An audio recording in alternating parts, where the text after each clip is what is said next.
10년이 지났네요. 그리고 이영수 목사님이 또 GBS 신학원의 설교연구소 소장을 맡으셔서 시간이 나실 때마다 오셔가지고 학생들한테 하나님 말씀과 설교로 많은 도움을 주고 계십니다. 여러 가지 보완 사항이 있어서 그 외의 사항은 우리 이영수 목사님한테 물어보시기를 바랍니다. 신앙생활은 여러모로 그 마라톤 경주와 참 비슷합니다. 여러 가지가 비슷한데 첫째로는 최종 목표 지점이 있다는 거예요. 우리의 인생의 마지막에도 목표 지점이 있고 또 마라톤도 목표 지점이 있어요. 거기까지 제대로 도착하지 못하면 모든 게 꽝이 되는 겁니다. 또 하나는 마라톤과 신앙이 비슷한 것은 오랫동안 인내하며 지나야 된다는 게 특징입니다. 마라토너들은 그러니까 24km가 넘는 그 많은 거리를 보통 사람들 그만큼 뛰기도 힘들 만큼 빠른 속도로 굉장히 오랫동안 달릴 수 있어야 됩니다. 인생의 신앙생활도 그렇죠. 잠깐 신앙생활 잘하는 것은 누구나 다 잘할 수 있습니다. 그러나 오랫동안 지치지 않고 인내하면서 신앙생활을 꾸준하게 잘한다는 것은 굉장히 어려운 일입니다. 히브리서가 쓰여질 때 누구를 대상으로 쓰여졌느냐, 학자들이 말을 하는데 유대인 기독교인들을 위해서 쓰여진 성경이다, 그렇게 얘기를 합니다. 첫 수신자가 유대인이지만은 예수님을 믿은 사람들이 많이 생겼잖아요. 사도행전에 보면은 많이 생겼는데 이 사람들을 위해서 쓰여진 성경일 것이다, 그렇게 얘기를 합니다. 이 사람들은 시간이 흐르면서 배교의 위험이 있었습니다. 무슨 얘기인가 하면은 예수님을 떠날 위험이 그들에게 있었다는 것입니다. 하나는 한편으로는 이 사람들이 로마 정부의 핍박을 받고 있었습니다. 황제 숭배가 일어나면서 로마 정부가 기독교인들을 압박했습니다. 황제를 신으로 섬기라는 거죠. 그런 기독교인들은 그것을 인정할 수가 없잖아요. 이와 같은 위험에 처해 있었고, 또 하나는 옛날 그들이 믿던 종교 유대교에 대한 향수도 그들에게 남아 있었습니다. 그들은 예수님을 믿게 됐지만은 그들 가족이나 친구들 대부분은 아직도 유대교에 그대로 머물러 있는 사람들이에요. 그러니까 그 사람들이 계속 회유를 하는 거죠. 다시 돌아오라고. 그렇게 로마 정부의 핍박을 받고 또 유대교에 있는 가족들과 친구들이 계속 회유를 하는 그런 상황에서 예수를 믿는 그 유대인들이 그 모든 것을 다 뿌리치고 오직 예수님만 바라봄으로써 신앙의 경주를 잘 달려가야 된다는 것, 그게 굉장히 중요한 요소였습니다. 이 히브리서에서는 그래서 신앙의 경주를 잘하기 위해서 예수 그리스도를 바라봐야 된다, 그렇게 말하고 있어요. 예수님을 보신 이에 우편에 앉으셨느니라, 이렇게 히브리서 1장에서 말하고 있습니다. 예수 그리스도는 어떤 분인가? 하나님의 아들이시며 창조주이시다, 그렇게 말하고 있어요. 제가 예전에 대학 다닐 때 제 친구 한 녀석이 징그럽게 제 옆에 붙어 앉아가지고 복음을 전했습니다. 저는 완전 반기독교적인 사람이었는데 제 친구는 또 그만큼 예수 향기를 진하게 풍기는 친구가 없을 정도로 대단한 친구였어요. 저는 이쪽 기독교와 대결하는 동아리의 회장이었고 그 친구는 기독교 학생회 회장이었어요. 수업 시간마다 교수님 강의는 안 듣고 이 친구가 내 옆에 앉아서 계속 복음을 전했습니다. 그런데 참 재밌는 거는 이 친구가 일관성이 없어요. 뭔가 하면은 예수님을 믿으라 했으면 끝까지 예수님을 믿으라고 하든지 그래야 되는데, 이 친구 한참 동안 예수님 믿으라 그랬다가 그 다음에 또 하나님 믿으라 했다가 이러는 거예요. 일관성이 없는 거예요, 듣는 제가 볼 때에는. 그래서 제가 그 친구에게, 야, 너는 나한테 지금 현재 예수님을 믿으라 그랬다가 하나님을 믿으라 그랬다가 그러는데, 내가 그럼 하나 물어보자. 응? 그럼 너희 기독교인들은 예수님을 하나님으로 믿는 거냐 하고 물었어요. 그랬더니 그렇다는 거예요. 제가 그래서 이 기독교인들은 예수를 하나님으로 믿고 있구나. 그때 제가 그렇다고 해서 예수님 믿는 게 아니고 그렇게 제가 알게 됐어요. 그 친구한테 물어봤습니다. 히브리서 1장이 얘기하는 게 바로 그거예요. 예수님은 창조주이시고 천지 만물을 다스리고 계시고 죄를 정결케 하는 일을 하고 계시고 또 하나님의 영광이시고 하나님의 이미지다 그러죠. 본체의 형상이다. 형상이라는 말이 이미지라. 하나님의 이미지다. 다른 말로 하면은, 쉽게 말하면은 우리에게 나타나신 하나님이 바로 예수님이다, 그런 얘기입니다. 우리는 이와 같이 예수 그리스도를 믿습니다. 만약에 어떤 사람이 나는 기독교인입니다, 나는 하나님 자녀가 되었습니다 라고 말을 함에도 불구하고 나는 예수님을 하나님으로는 믿지 않습니다 한다면은 그 사람은 거듭나지 못한 사람입니다. 구약 성경에서부터 신약 성경까지 성경은 예수님이 창조주 되시고 우리 인생의 모든 것을 주관하고 계시고 지금도 우리 사람들의 죄를 용서하는 일을 하고 계시고 높은 곳에 계신 하나님 보좌 우편에서 우리의 죄를 위해서, 우리를 위해서 중보하고 계시는 대제사장이 되신다 그랬어요.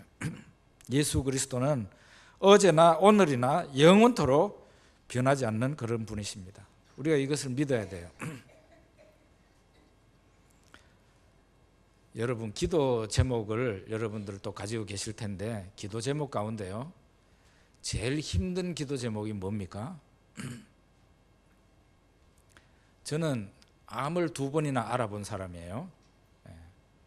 그런데 암을 고쳐달라고 하는 기도보다 더 힘든 기도는, 더 불가능한 기도는 언어에 대한 기도입니다. 제가 유라소망교회 와서 그때 사경회 하고 나갈 때 10년 전에 제 나이가 53이었어요. 53이라는 나이에 선교사가 되었습니다. 목회를 23년 하고 선교사가 되었어요. 제가 선교사가 되면서 처음에는 아주 편하게 생각을 했어요. 내가 이 나이에 뭐 외국어를, 현지어를 배울 수 있겠냐. 제가 이 영어를 얼마나 오랫동안 공부했는데도 굿모닝밖에 못하는 사람이거든. 이와 같은 사람이 어떻게 영어보다 더 어렵다는 그 현지어를 할 수 있겠어요?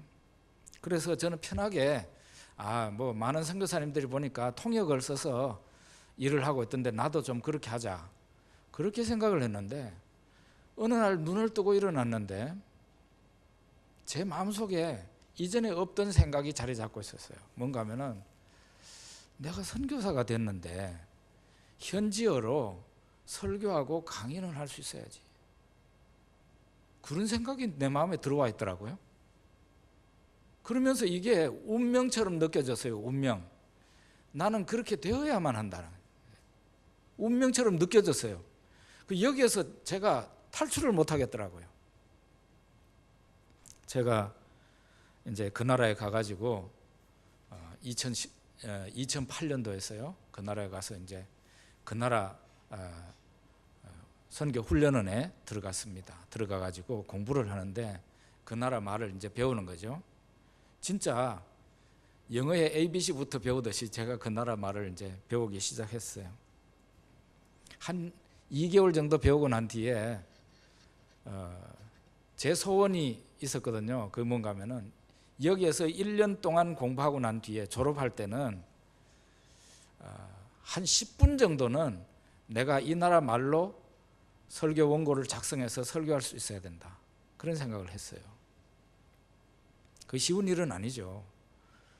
영어를 1년 공부한 사람이 영어를 자기가 타이핑해가지고 10분짜리 연설을 할 수 있겠습니까?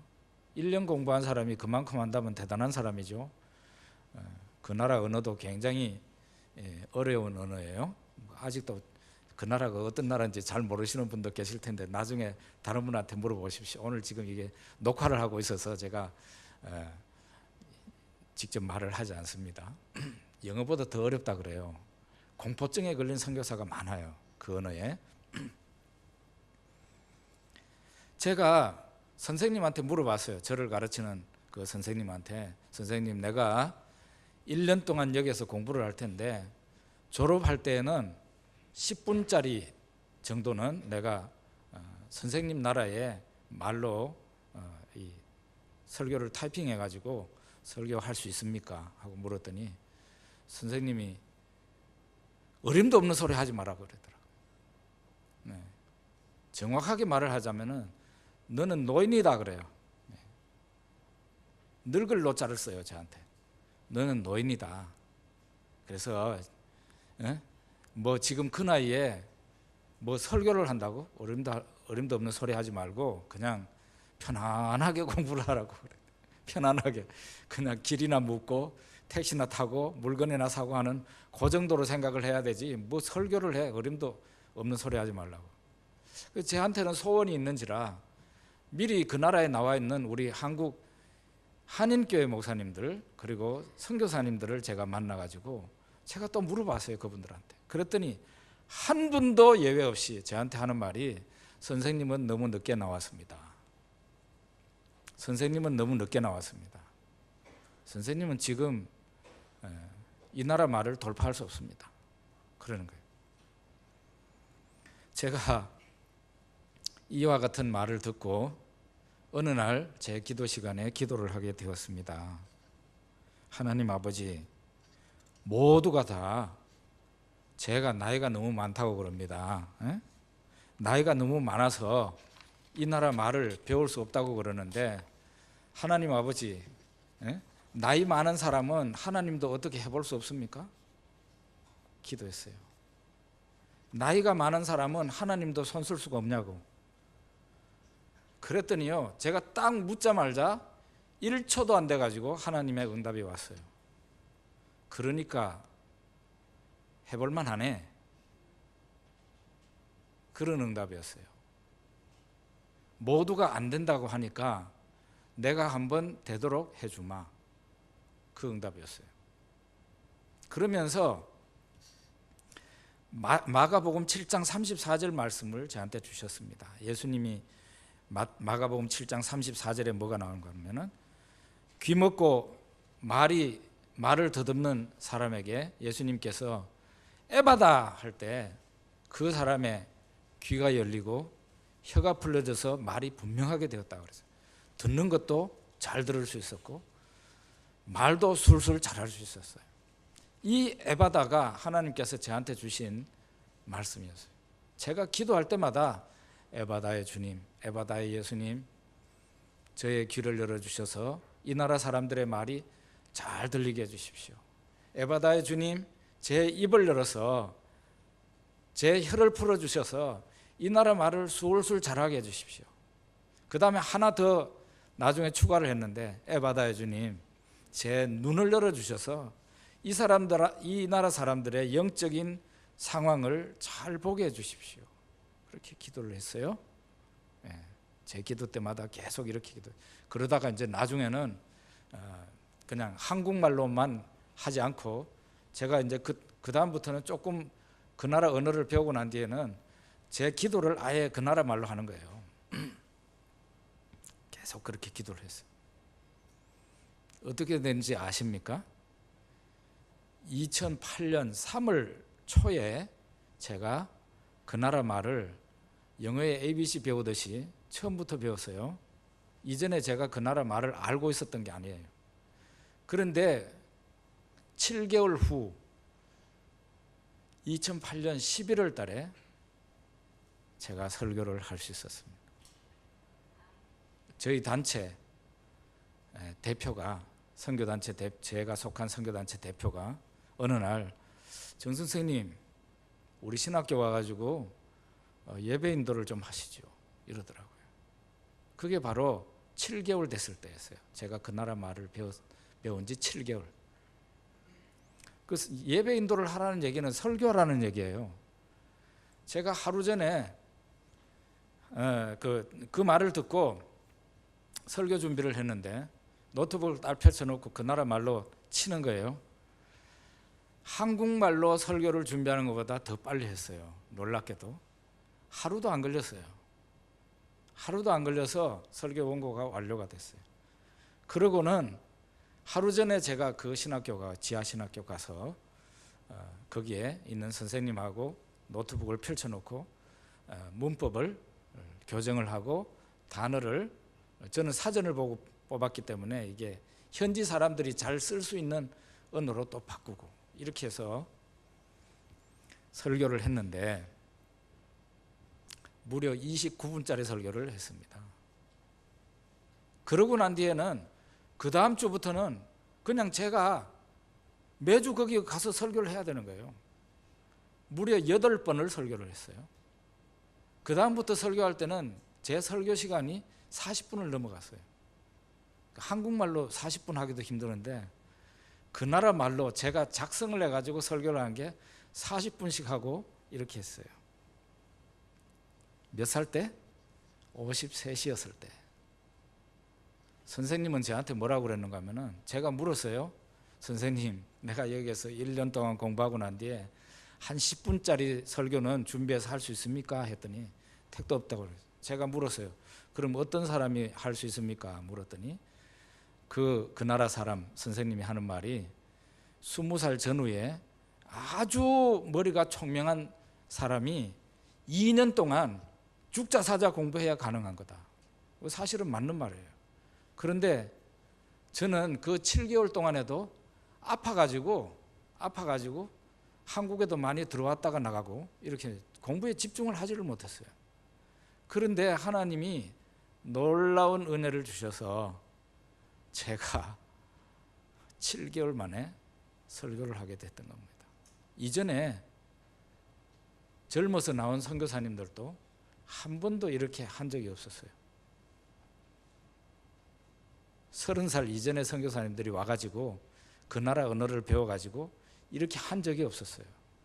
제 바로 앞에 온 선교사님들도 3, 4년 지났는데도 다 우수하게 공부를 했는데도 아직도 통역을 쓰고 하고 있을 때 제가 통역 없이 바로 설교단에서 설교를 했던 겁니다. 이게 제가 왜 이런 얘기를 하는가 하면은 하나님의 아들 예수 그리스도를 믿는다면은 우리는 예수님께 이런 기도를 할 수 있고 예수님의 창조주 되심을 오늘날 우리의 삶에서도 경험할 수 있다는 거예요. 공부하는 학생들도 기도하면 하나님이 놀라운 기적을 베풀어 주셔서 공부가 잘 되게 해주십니다. 저 같은 경우는 제 머리로 공부를 한 게 아니라 하나님께서 저한테 그 나라 언어를 집어넣어 주신 거예요. 그러니까 그게 가능한 것이죠. 예수 그리스도를 바라봐야 될 이유는 그가 하나님의 아들이시며 창조주이시며 오늘 또 우리의 삶에 개입하셔서 은혜를 주시고 우리로 하여금 승리하게 하시는 분이기 때문에 예수 그리스도를 바라봐야 된답니다. 두 번째, 예수 그리스도를 바라봐야 되는 이유는 예수님이 사람이 되시고 또 사람의 대표 대제사장이 되셨기 때문에 예수 그리스도를 바라봐야 된다. 그렇게 히브리서는 말하고 있습니다. 예수님이 왜 사람이 되셔야 됐나? 히브리서 2장 14절에는 이렇게 말하고 있습니다. 자녀들은 혈과 육에 속하였으며 그도 또한 같은 모양으로 혈과 육을 함께 지니심은 죽음을 통하여 죽음의 세력을 잡은 자 마귀를 멸하시며 이렇게 말하고 있어요. 예수님이 하나님의 아들이 사람이 되신 것은 마귀를 멸하시려고 사람이 되셨다 그랬어요. 호랑이가 어떤 마을에 내려와 가지고 아이를 물고 산 위로 올라가 버렸습니다. 사람들이 그 아이를 구출하기 위해서 어떻게 해야 됩니까? 호랑이 있는 그 산으로 올라가 가지고 호랑이 소굴로 들어가야 돼요. 그러지 않으면 그 아이를 구출할 수가 없어요. 이처럼 하나님의 아들 예수님이 여러분과 저를 구원하시려고 마귀의 소굴인 이 세상으로 친히 사람이 되어서 들어오신 겁니다. 그리고 놀랍게도 자신의 죽음으로써 죽음의 세력을 잡은 자 마귀를 멸하셨다 그랬어요. 여러분 이 말씀을 이해할 수 있습니까? 예수 그리스도, 하나님의 아들 예수 그리스도는 십자가에서 죽으심으로 자신의 죽음으로 인하여 죽음의 세력을 잡은 자 마귀를 멸하셨다 그랬어요. 예수님이 자신의 죽는 방법을 통해서 죽음의 세력을 잡은 자 마귀를 없이 하셨다 그랬어요. 예, 이 교회에서도 새로 믿는 분들이 계시죠. 우리 교회에 초등학생 수민이가 있습니다. 수민이가 지금 교회를 잘 다니고 있는데 이전에 교회 다니던 애가 아니었습니다. 수민이 가족들은 열렬한 불교 신자였어요. 어느 날 저도 모르는 수민이 엄마가 유방암이 재발이 되어서 포항에 있는 한 병원에 입원을 하게 됩니다. 우리 교회 집사님이 그 수민이 엄마를 알아요. 그래서 어느 날 저한테 목사님 병원에 신방 한번 갑시다 그러더라고요. 예, 그럽시다 해가지고 제가 전도 소책자를 들고 수민이 엄마를 찾아갔습니다. 가가지고 간단한 인사를 한 후에 이분에게 전도 소책자에 나와 있는 대로 복음을 전했어요. 그랬더니 예수님을 영접하는 기도를 하시더라고요. 이분이 그 후에 딱 한 번 교회를 나오셨어요. 그리고 그 다음부터는 이 유방암이 더 심해져 가지고 중환자실로 들어가더니 그냥 하늘나라 가버리시고 말았어요. 그때까지만 해도 제가 수민이를 딱 한 번밖에 못 봤고 수민이 아빠는 한 번도 본 적이 없어요. 장례식에 갔더니 수민이 아빠가 있더라고요. 제가 그분에게 얘기를 했어요. 이분은 예수님을 믿고 돌아가셨으니까 세례는 안 받았지만 기독교식으로 얼마든지 해드릴 수 있습니다. 그렇게 하시지요 하니까 아유 이분이 안 된대요. 왜냐하면은 자기가 알기로는 자기 아내와 자기는 골수 불교 신자인데 그게 가능하겠어요? 그래서 불교식으로 마지막으로 해야 되겠다 그러더라고요. 제가 그래서 할 수 없이 그냥 인도는 하지 않지만 제가 시간이 날 때마다 그 빈소에 가서 이렇게 앉아서 하도 손님도 없고 그러길래 조문객도 하도 없어서 제가 가가지고 이렇게 자리를 잡고 있었어요. 기도를 하고 그렇게 했어요. 그랬더니 이 수민이 아빠가 저한테 오더니 목사님, 수민이 엄마 장례식 끝나고 난 뒤에 수민이하고 같이 교회를 일주일에 한 번씩 가겠습니다. 이러더라고요. 비록 내가 예수님을 믿는 사람은 아니지만 예수님을 안 믿지만 일주일에 한 번씩 교회를 나가겠대요. 그래서 이분이 예수님을 믿는다 해도 믿기가 쉽지 않은데 안 믿는 사람이 교회를 나오겠다니까 그 믿을 수 있겠어요? 어쨌든 참 그 뜻이 가상하구나 그런 생각을 했습니다. 그리고 결국은 수민이 엄마 그 예수님 믿고 돌아가신 분을 절에 납골 땅에 이렇게 모셔놓더라고요. 그런데 어떻게 되는지 아십니까? 진짜로 이분이 나오기 시작하는 거예요. 교회를 자기 딸하고 같이 교회를 매주 나오고 있습니다. 처음에는 뭐 와가지고 예배 중에도 나갔다 들어오기도 하고 막 이러면서 굉장히 부산해요. 근데 요즘은 이분이 굉장히 그 눈빛과 얼굴이 달라졌어요. 굉장히 진지하게 됐어요. 이분 속에 하나님의 말씀이 지금 들어가고 있는 중이에요.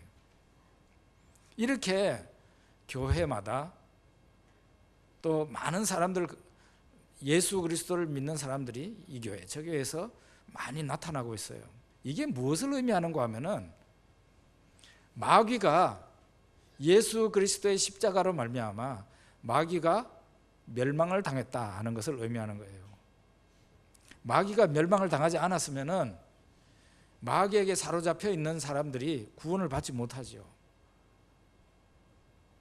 성경은 그렇게 말하고 있어요. 마태복음 12장에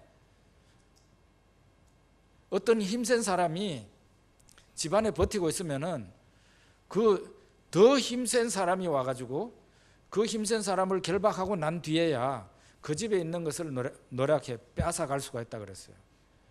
그러니까 마귀에게 여러분과 제가 포로가 돼 있었어요. 마귀에게 붙잡혀 있었다고. 에베소서 2장에 보면은 공중권세 잡은 자를 따랐다 그랬어요. 공중권세 잡은 자 마귀가 여러분과 저를 꽉 쥐고 놓아주질 않았어요. 그런데 그 마귀보다 더 힘센 자 하나님의 아들 예수님이 오셔서 마귀를 결박하고 여러분과 저뿐만 아니라 요즘도 구원받는 사람들이 생기는 것은 그러는 가운데서 구출해내는 거예요. 구원받는 사람들이 있다는 거, 교회에 나오는 사람들이 계속 생기고 있다는 것은 마귀가 지금 현재 결박을 당하고 멸망을 당했다는 것을 의미하는 거란 말이에요. 예수님이 왜 오셨느냐? 이와 같이 마귀를 멸하기 위해서 이 세상에 오셨습니다.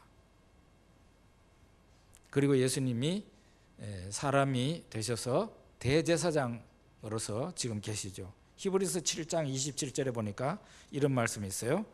그는 저 대제사장들이 먼저 자기 죄를 위하고 다음에 백성의 죄를 위하여 날마다 제사 드리는 것과 같이 할 필요가 없으니 이는 그가 단번에 자기를 드려 이루셨습니다. 구약의 제사장들, 대제사장들은 백성을 위해서 속죄의 제사, 여러 제사를 드리는 사람들인데 백성을 위해서 제사를 드리기 전에 먼저 해야 되는 게 있었어요. 뭔지 아시죠? 자기 자신들이 죄인이기 때문에 자신들을 위해서 먼저 속죄의 제사를 드리고 난 뒤에 자신들의 죄를 용서함을 받고 난 후에 자신들에게 나오는 백성들을 위해서 제사 드리는 제물을 드릴 수 있었어요. 구약의 제사장들, 대제사장들은 다 이와 같은 절차를 거쳐서 제사를 드렸어요. 그런데 예수님은 하나님의 아들이시며 죄가 없으신 분이었기 때문에 자기 자신을 위해서 제사를 드릴 필요가 없었습니다. 그는 자신의 정결한 몸으로 하나님 앞에 제사를 드렸는데 단 한 번의 제사를 올린 거예요. 예수님은 대제사장으로서, 자신이 대제사장으로서 자신의 정결한 몸을 하나님 앞에 제사로 바쳤다. 누구를 위해서? 백성을 위해서. 자기 자신을 위해서가 아니라 백성을 위해서, 여러분과 저를 위해서 십자가에 제사로 올린 것입니다. 예수님의 이 제사는 단 한 번의 제사이지만 영원한 효력을 갖는 그런 제사가 된 거예요. 여러분과 제가 태어나서 죽을 때까지 얼마나 많은 죄를 짓겠습니까? 어떤 사회학자가 태어나서 죽을 때까지 보통 사람들, 감옥도 한 분 안 가는 보통 사람들이 짓는 죄의 양이 얼마인가 계산을 해봤더니 한 10번 정도는 사형을 시켜야 된다고. 여러분 그거 어떻게 하랍니까? 10번, 그냥 감옥에도 한 번 안 간 평범하고 착하게 살았는 사람들이 평생 짓는 죄를 다 모아놓으면 한 10번 정도는 사형을 시켜야 된다. 그런데 우리 개인이 짓는 이 무수한 죄를 전부 다 태어날 때부터 우리가 죽을 때까지 짓는 모든 죄를 예수님의 그 한 번의 십자가의 제사로 다 용서가 되게끔 그렇게 한 거예요. 용서가 돼요. 여러분 회개하지 않는 죄, 이 회개라는 말이 상당히 모호한 면이 있어요. 회개라는 말과 회심이라는 말은 약간 좀 다릅니다. 회심은 예수를 믿지 않던 사람이 예수님을 변화가 되어서 예수님을 믿는 게 회심이에요. 하나님 말고 딴 데로 돌아다니던 사람이 하나님께로 돌아오는 게 회심입니다. 근데 이 회개라는 말은 좀 더 정확하게 말하자면 오늘 내가 어떤 죄를 지었는데 거기에 대해서 하나님 내가 잘못했습니다 하는 그런 고백이에요. 그리고 그 죄를 버리는 거. 근데 사실 여러분들 어제 무슨 죄 지었는지 아십니까? 아마도 회개하지 않고 지나가는 죄가 회개하고 지나가는 죄보다 훨씬 많을걸요? 뭐 보통 뭐 내 마음속에 미운 생각을 했는 이런 거는 늘 있는 거니까 회개하지 않잖아요. 내가 어떤 사람 보고 욕 한 번 하고 이러는 거 뭐 운전하다가 욕하고 그러잖아요. 그거는 뭐 늘 있는 거니까 회개 안 하잖아요, 보통. 회개 안 하고 지나가는 죄가 훨씬 더 많다고요. 그럼 그 죄는 어떻게 할래요? 사실은 그 죄도 예수 그리스도의 십자가에서 다 해결이 됐습니다. 여러분과 제가 하나님 앞에 고백하지 않는 죄도 다 십자가에서 해결이 됐다는 거예요. 우리가 예수님을 믿었으니까요. 용서 못할 죄는 없습니다. 그러면 어떤 분들은 목사님 성령 해방죄는 용서 못 받는다 하던데요. 이 세상에서뿐만 아니라 저 세상에서도 용서 못 받는다 하던데요. 성령 해방죄는 굉장히 난해한 구절이에요. 성경 학자들도 이게 무슨 죄인지 잘 정답을 말하기가 힘들어요. 성경 학자들이 성령 해방죄가 어떤 죄일까? 그러니까 하나님이 도저히 용서 못할 죄인 거예요. 에? 하나님이 용서 못할 죄예요. 하나님을 욕하면은 하나님께서 용서를 못할까요? 저는 예전에 하나님을 욕했던 사람이에요. 그럼 저 같은 사람은 용서 못 받아야 되는데 용서 받았잖아요. 예수 믿는 사람 가운데요, 하나님을 욕했던 사람 많아요. 그런데 그 사람들이 용서받고 정상적인 신자가 돼 있단 말이에요. 그럼 하나님을 욕하는 것도 아니야, 이게 성령 해방죄는.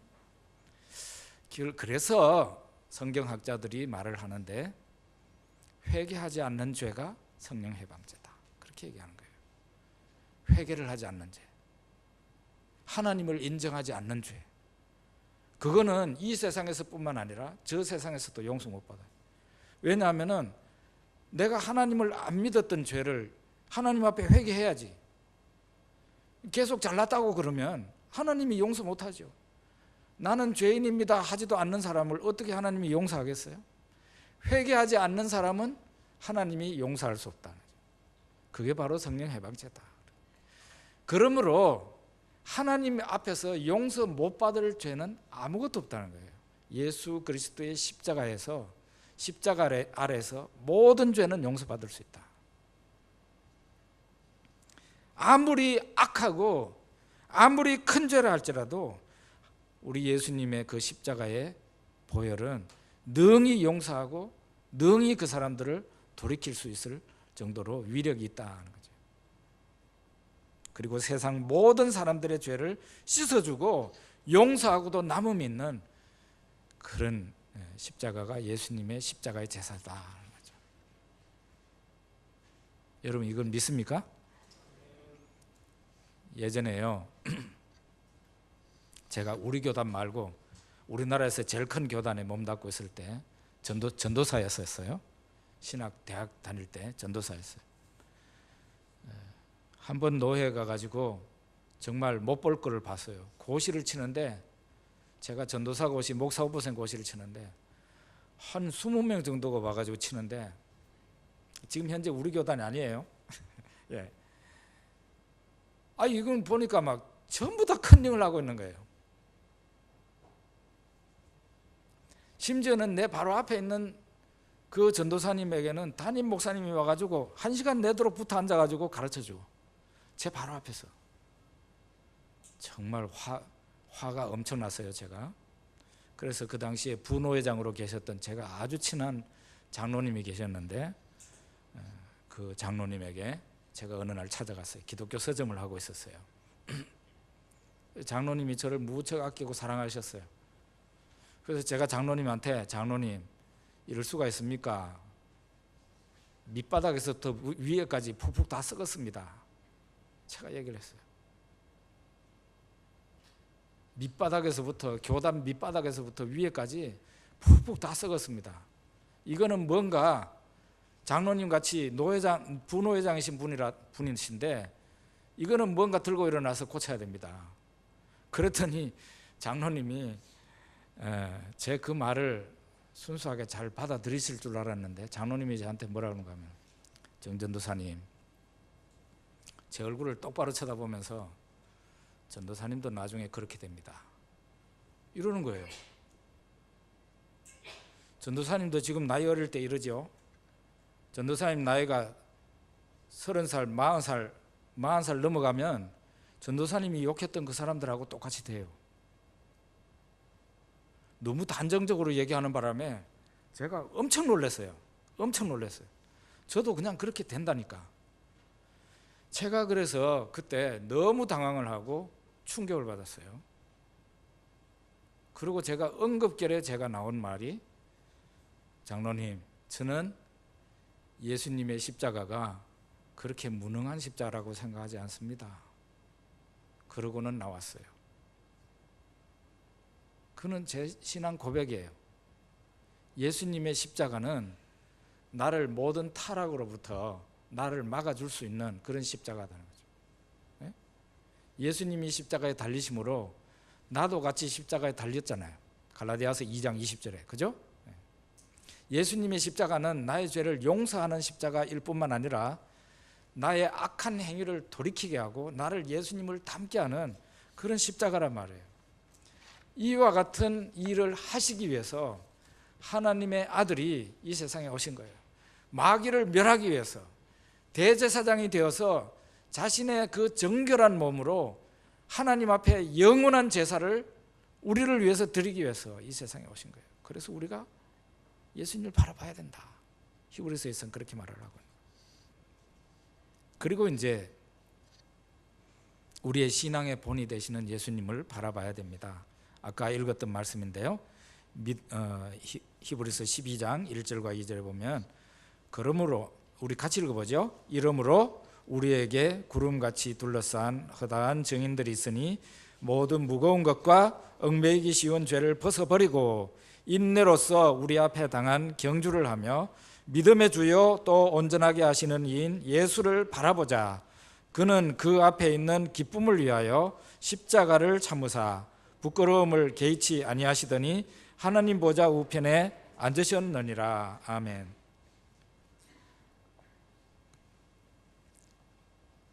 우리는 지금 천국을 향해서 경주를 하고 있어요. 예수님과 허다한 증인들이 경주를 다 마치고 난 뒤에 관중석에서 우리를 바라보면서 격려를 하고 있는 겁니다. 예수님은 이 신앙의 경주, 믿는 사람의 신앙의 경주에 있어서도 예수님은 좋은 본이 되십니다. 예수님처럼 달리면 우리는 반드시 승리자가 될 수가 있어요. 여기에서 우리가 세 가지를 기억해야 되는데, 첫째로는 모든 무거운 것을 벗어버려야 된다. 마라톤 하는 사람들은 심지어 자기 체중도 관리해야 됩니다. 체중이 너무 무거우면 마라톤 경기에서 이길 수 없어요. 자기의 이 살까지도 뺄 수 있는 데까지 빼야 돼요. 무거운 것을 벗어버려야 되죠. 두 번째는 얽매이기 쉬운 죄를 벗어버려야 된다. 이건 죄를 벗어버려야 된다는 이거는 뭐 너무 상식적이고요. 그 다음에 우리 앞에 있는 천국의 기쁨을 위해서 십자가를 참고 통과해야 된다는 거죠. 여러분과 제 앞에도 기쁨이 앞에 놓여 있습니다. 천국의 기쁨이에요. 저 천국의 복과 기쁨이 여러분과 제 앞에 있습니다. 저 천국의 기쁨과 즐거움을 위해서 우리 앞에 놓여져 있는, 지금 현재 놓여져 있는 고난과 슬픔, 외로움, 수치, 부끄러움, 이것을 다 감내해야 된다는 거예요. 이걸 통과하고 난 뒤에 기쁨이 있다는 거죠.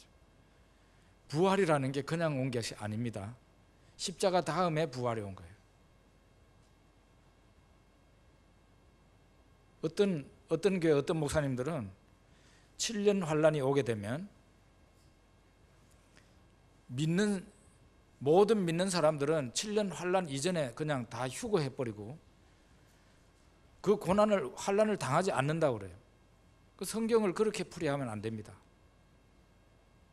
그렇게 믿고 설교하는 분들이 있어요. 성경은 그렇게 풀 수가 없어요. 환난을 믿는 자가 통과해야 드디어 영광에 옵니다. 여러분과 저는 이 환난을 통과해야 된다는 것을 분명히 기억하고 있어야 돼요. 십자가 다음에 부활이 왔지 아무런 일도 없이 그냥 부활이 온 게 아니에요.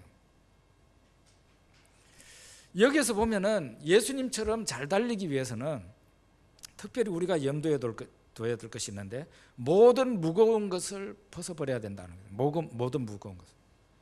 어떤 것은 죄는 아니지만은 믿음의 경주에 방해가 되는 것이 있습니다. 저는 이걸 회색지대라 그러는데, 회색지대. 이게 흰 것도 아니고 까만 것도 아니고, 이게 죄도 아니고 그렇다고 해서 의도 아니고 중간지대에 있는 게 있어요. 예를 들면 이런 겁니다. 이제 어떤 분들은 이런 말 합니다. 목사님,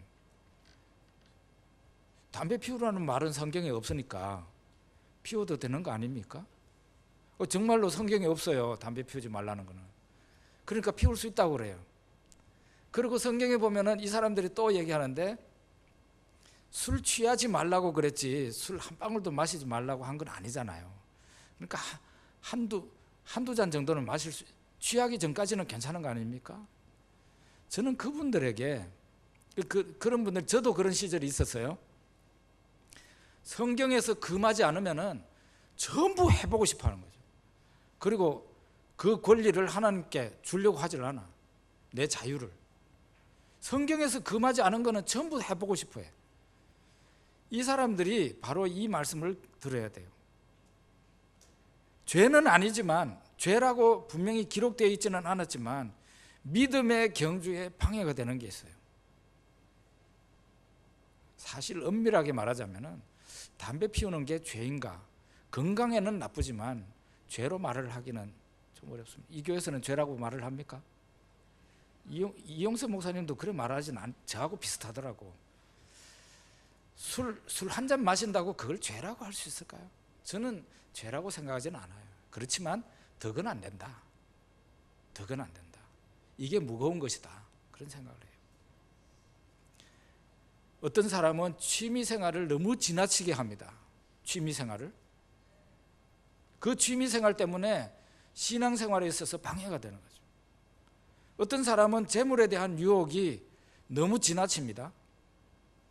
건전한, 예를 들면은 열심히 일을 해서 돈을 벌고 하는 것, 그것은 건전한 것이에요. 그런데 그 건전한 정도를 넘어서서 유혹이 되는 것이죠. 내 영혼에 해로울 정도로 재물에 대한 애착을 갖는 것이죠. 그리고 세상 영광과 쾌락, 이런 것도 우리가 마라톤을 하는데 방해가 되는 것들입니다. 언젠가는 여러분과 저의 마지막 순간이 옵니다. 저는 이게 불행인지 다행인지는 모르지만은, 남들은 한 번도 듣기가 힘드는 암 선고를 2번이나 받았습니다. 제 나이 20살에 골수암에 걸렸습니다. 대학 1학년 때. 그 골수암 때문에 제가 이 다리를 절단 수술한 거예요. 절단 수술하고 끝나는 줄 알았는데 그 절단한 부위 위에 또 이 골수암이 올라붙었습니다. 그게 40년 전에 있었던 일이에요. 하나님이 이 죄인을 불쌍히 여기셔서 이 죄인의 암을 병원 의사의 손 한 번도 가지 않고 약 한 번 먹지 않고도 하나님의 은혜로 나음을 허락해 주셨어요. 그로부터 40년이 지났어요. 그런데 제가 한 5년 전에 또 암 선고를 받았어요. 선교지에 나가서 선교를 하는데 오른쪽 여기 허리가 계속 아팠어요. 그래서 귀국하자마자 병원에 가가지고 CT를 촬영을 했는데, 포항에 있는 병원에서 하는 말이 암이 발견됐다는 거예요. 그래서 큰 병원에 가보십시오 해가지고 저를 바로 서울 삼성의료원에다가 연결시켜 주더라고요. 이틀 후에 그 병원에 가가지고 삼성의료원에서 CT를 또 찍었는데 0.8cm 되는 종양이, 아픈 여기 오른쪽에는 아무 문제가 없고 왼쪽 콩팥에서 발견이 된 거예요. 의사 선생님이 저하고 제 아내하고 같이 갔는데 수술하실랍니까? 이러는 거예요. 바로. 얼마나 또 큰 충격을 받았는지. 제가 그때 어떤 생각을 했는가 하면 내가 생각했는 것보다는 내 종말이 참 빨리 왔구나, 그런 생각을 했어요. 나는 한 70, 잘하면 한 80까지는 살 수 있을 줄로 생각했는데 생각보다 빨리 왔구나, 그런 생각을 했어요. 그리고 그러면서 제 마음에 어떤 마음이 들었는가 하면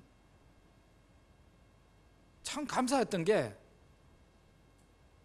한 점도 하나님께 대한 원망이 없었어요. 그리고 더 살아야 되겠다는 그런 마음도 없었어요. 하나님 부르시면 가야지. 야, 20살 때, 40년 전에 20살 때는 살기 위해서, 제가 예수를 지독하게 싫어한 사람인데 반기독교적인 사람이었다니까요.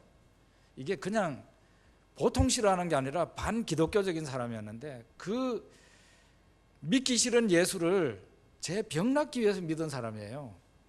근데 이와 같이 독종을 갖다가 예수님께서 치료해서 살게 해주시고 목사가 되게 해주신 거예요. 그런데 40년이 지나고 난 후에 저는 어떻게 변했느냐, 하나님이 생각보다 빨리 나를 부르시는구나. 그럼 어떻게 해야 되나? 가야지. 내가 40년 동안 너무 하나님 은혜를 많이 받았고 하나님의 사랑이 내 이 정수리에 차고 넘치는데 내가 여기에서 더 살려고 하면은 이건 과욕이지, 그 생각이 딱 들더라고요. 제가 하루 이틀 만에 마음이 딱 정리가 되더라고요. 정리가 돼요. 저는 제가 그렇게 이렇게 마음을 먹는 거 보고 제가 오히려 놀랐다니까요. 야, 진짜 정말 희한하죠. 그런데 참 아쉬운 것이 있었어요. 하나님 앞에 가려니까 아쉬운 것이 있었는데, 하나는 내가 너무나 많은 죄를 지었구나 하는 그런 것이었어요. 내가 예수 믿기 이전에 지은 죄는 물론이고 예수를 믿고 난 후에도 죄를 많이 지었고 목사가 되고 난 뒤에도 참 죄를 많이 지었다, 그런 생각이 들어서 너무 그런 점이 아쉬웠어요. 내가 그렇게 살아서는 안 되는데 그렇게 살았구나. 또 하나는 내가 목사이면서도 너무 위선적인 생활을 많이 했다, 그런 생각이 들었어요. 내가 하나님 앞에 위선자로 살았다, 그런 생각이 들었어요. 경건하지도 못하면서 사람들 앞에 경건한 척하고 성도들 앞에 실제로는 그렇게 기도 많이 안 하면서도 기도하는 척하고 성경 많이 읽는 척하고 마음속에는 온갖 오물 잡탕 같은 냄새나는 인간의 죄가 우글거리고 있는데 마치 순결한 어린아이처럼 성도들 앞에 포장을 하고 그렇게 살았던 나 자신이 생각이 나서 회개를 하게 됐어요. 또 하나는 제일 아쉬웠던 게 이건데요, 내가 하나님 앞에 너무 불충했었다는 거죠. 그런 것이었어요. 너무 불충했다. 하나님은 나에게 100%의 사랑을 주셨잖아요. 우리 예수님은 저에게 100% 자기 자신을 헌신했어요. 여러분과 저에게 헌신을 하셨다고 예수님이 헌신을 하셨어요. 그러고는 우리에게 내가 너희들을 100% 사랑을 주고 100% 헌신을 했으니 너희도 나에게 좀 그렇게 해줘야 되겠다라고 할 때 저는 어떻게 했느냐, 아주 알맞은 정도만 헌신을 했더라 이 말이죠. 가정이 있다는 핑계로. 사실 가정이 있다는 게 그런 점이 좀 있긴 있어요. 사람이 독신으로 살면은 자기 혼자 결심을 하면은 그게 되는데, 가정이 있으면은 부부간의 마음이 또 그래 되고 또 자식까지 있고 그러면은 결심이 그게 하나님 앞에 헌신한다는 것도 쉬운 일은 아니에요. 예수님은 나에게 100% 사랑을 퍼부어 주시고 예수님 자신을 100% 헌신했잖아요. 그런데 저는 아주 알맞게 40, 50%도 제대로 되지 않는 사랑과 헌신을 했더라. 정말 그게 너무 안타까워가지고 계속 회개했어요. 창문을 열어놓고 몇 달 동안을 살려달라는 말은 한마디도 안 하고 하나님 앞에 회개하는 기도를 계속 했어요. 하나님, 저의 불충했던 죄를 용서해 주세요. 저의 위선적인 모든 죄악들, 가면 쓰고 살았던 모든 삶을 용서해 주세요. 하나님, 안 믿었을 때뿐만 아니라 믿고 난 이후에, 목사가 되고 난 이후에도 많은 죄를 저질렀습니다. 용서해 주세요. 계속 이 세 가지를 하나님 앞에 회개를 했습니다. 여러분과 저에게 종말의 시간이 있습니다. 자연적으로 보자면은 연세 많으신 어른들이 젊은 사람보다 좀 빨리 갑니다. 어떤 경우는 추월해 가는 경우도 있지만, 그러니까 하나님 앞에 설 때를 생각해야 되는 거예요. 그 하나님 앞에 설 때 인생을 후회하지 않으려면은 지금부터 고칠 수 있는 것은 고치는 게 좋습니다. 여러분, 돈을 많이 가지고 있다고 해서 하나님 앞에 충성하는 게 아니에요. 마음의 문제입니다. 여러분과 제가 하나님 앞에서 믿음으로 살고자 할 때 누구가 방해를 합니까? 아무도 방해할 사람이 없어요. 여러분과 제가 병들어 가지고 병원 중환자실에 누워 있다고 생각해 봅시다. 그때에도 하나님의 일은 할 수 있습니다. 기도는 할 수 있어요. 뭘 많이 가지고 있어야 헌신하는 게 아니에요. 뭘 많이 가지고 있어야, 하나님께 축복을 많이 받아야 믿음의 경주를 잘하는 것은 아니라 이 말이죠. 그래서 우리 한국교회는 그동안에 은혜 받는데 굉장히 막 목을 달고 기도를 많이 했는데, 이제는 받은 은혜를 하나님을 위해서 살고 이웃을 위해서 사는데 마음을 가져야 돼요. 여러분과 저는 언젠가는 하나님 앞에 섭니다. 우리가 10년 후에 지금 살아있을지 알 수가 없어요. 어느 날 갑자기 그냥 갈 수도 있어요. 하나님 앞에 서는 날을 생각하고 그날에 내가 참 잘못 살았다, 그렇게 되지 않도록 지금부터 믿음으로 바로 살아야 돼요. 여러분, 사도 바울을 어떻게 보십니까? 예수님을 위해서 순교한 사람들을 어떻게 보십니까? 지금도 국내에서나 해외에서나 오직 하나님만 생각하고 살아가는 많은 성도들과 목회자들이 있습니다. 그들이 미친 사람으로 보입니까? 광신도처럼 보입니까? 죽을 때 나 자신을 딱 세워놓으면 어느 것이 정답인지 나오게 되는 거예요.